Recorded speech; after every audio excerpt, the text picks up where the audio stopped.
कराची के इलाके औरंगी टाउन में वाटर टैंकर की टक्कर से मोटरसाइकिल सवार शख्स जाँ बहक जबकि दूसरा जख्मी हो गया।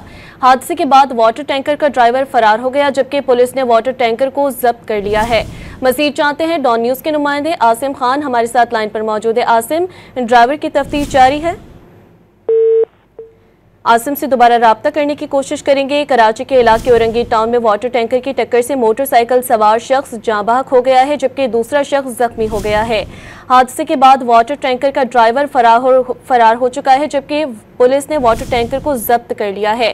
कराची के इलाके औरंगी टाउन से आपको ये अपडेट दे रहे हैं, जहाँ पर वाटर टैंकर की टक्कर से मोटरसाइकिल सवार शख्स जाँ बहक हो गया। आसिम हमारे साथ लाइन पर मौजूद है। आसिम, बताइएगा क्या तफसीलात हैं? यह औरंगी टाउन 11:30 का इलाका है, जहां पर अब से कुछ देर पहले एक और अफसोसनाक वाक़या असल पेश आया, जब वाटर टैंकर ने मोटरसाइकिल सवार 2 नौजवानों को टक्कर मारकर शदीद जख्मी किया, जिसमें से एक नौजवान मुजम्मिल 24 साल मौके पर ही जाँ बहक हो गया, जबकि दूसरा जो है वो जख्मी हालत में अस्पताल मुंतकिल किया गया है। पुलिस ने मौके से टैंकर को कब्जे में ले लिया है, ताहम टैंकर का ड्राइवर जो है वो मौके से फरार हो गया। तफसीलात से आपने आगाह किया आसिम, शुक्रिया।